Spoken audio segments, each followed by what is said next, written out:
Since this week we are doing our talent show, I thought I'd read a story called Hana Hashimoto, the Sixth Violin, written by Chiri Gugaki. Hana has signed up to play the violin at a talent show, but she's only had 3 lessons. Can she play like her grandfather did in Japan? When Hana Hashimoto announced that she had signed up for the talent show and that she would be playing the violin, her brothers nearly fell out of a tree. "That's just loopy," said Kenji. "You're still a beginner." "Stop kidding," said Koji. "You can barely play a note." "It's a talent show, Hana. You'll be a disaster." Hana squared her shoulders and took her violin and bow inside, leaving her brothers laughing like monkeys in the tree. She pulled at the strings, letting them twang. It was true that she was still a beginner. She had only been to 3 lessons. The first time Hana held a real violin had been that summer while visiting her grandfather in Japan. Long, long ago, her grandfather had been part of a great symphony orchestra in Kyoto. Oji-chan had been second violin and once played in front of the imperial family. Oji-chan played every morning. From his study, the clear, bright notes would drift upstairs through the shoji screen doors to where Hana slept on sweet-smelling tatami mats, and coax her awake as gently as sunshine. Oji-chan usually played classical pieces by Mozart or Mendelssohn or Bach, but in the indigo evenings, while Hana and her brothers ate ice cream and oranges, Oji-chan would sit on the veranda and play requests. Hana always asked for a song about a crow cawing for her 7 chicks. Whenever Oji-chan played it, Hana would feel a shiver of happy sadness ripple through her. Oji-chan didn't just play songs. He could also make his violin chirp, like the crickets Hana tried to find in the tall grasses. He could pluck the strings to mimic the sound of raindrops on the oil paper umbrella Hana twirled under during summer storms. And when the first fireflies emerged at twilight, Oji-chan could compose a melody that seemed to make them dance higher and glow brighter than ever before.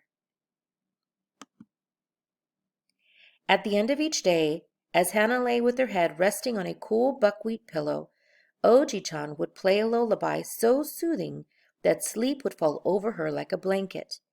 On their last day together, Hana told Oji-chan that she wanted to learn to play the violin. And when Hana got home, her parents agreed that she could. Now, Hana was practicing not just for lessons, but for the talent show too. Hana practiced every day just like Oji-chan, and every day her brothers flooded the house with covered ears complaining about the horrible noise. She practiced in front of her parents, who listened with care while they washed and dried the dishes. She practiced in front of her dog Jojo, who cocked his head and sometimes growled at the strange sounds Hana made. And she practiced on her own in front of an old photo of Oji-chan from his symphony days. Alone, Hana could pretend she was performing in front of an audience so appreciative they called for encore after encore. The day of the talent show arrived, and the school auditorium thrummed with excitement. Backstage, Hana waited with a walloping heart. A dozen acts, including 5 other violinists, had already gone before her. Finally, Hana heard the master of ceremonies call her name. As Hana walked onto the stage, her violin tucked under her arm and bow gripped right in her hand, an oceanic roar filled her ears. Things seemed to be moving in slow motion, and for one dizzy moment, Hana thought, Kenji and Koji were right. This is going to be a disaster. She wished she could turn into a grain of rice and disappear into a crack between the floorboards. She could hardly see with the spotlight in her eyes. Yet, as Hana looked out into the audience, certain faces appeared to her. As if through a telescopic lens, she could see her brothers melting in their seats. She saw her best friend Jazz giving her 2 thumbs up, and there her smiling mother and her father, camera in hand.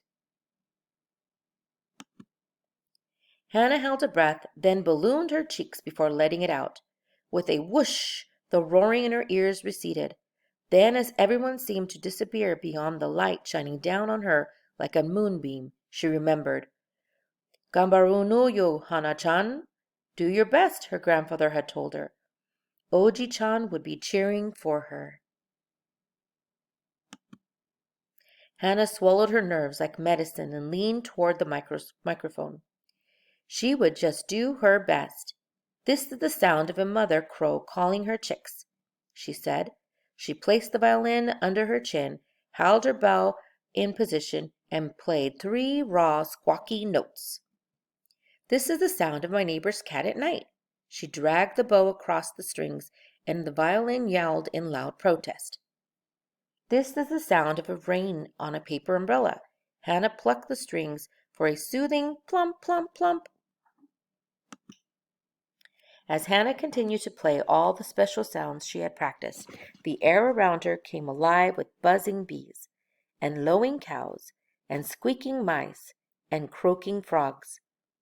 Finally, as the last sound effect trailed away, Hana tucked her bow and violin under her arm. "And that," she said to the audience, "is how I play the violin." Then she took a great big bow. Later, after dinner, Kenji surprised Hana by asking for an encore. "Make that funny cow sound again," he said. Then Koji said, "Make that crazy cat sound, too." So Hana did. And when her mother and father and brothers all laughed, she happily played her sounds again. Perhaps next year Hana would be able to perform one of Oji-chan's favorite pieces. But for now, Hana played a little melody she had been practicing. Remembered from nights lit by dancing fireflies, she imagined that the notes would drift out through the window, past the bright rabbit moon and beyond, and Oji-chan would hear them and smile.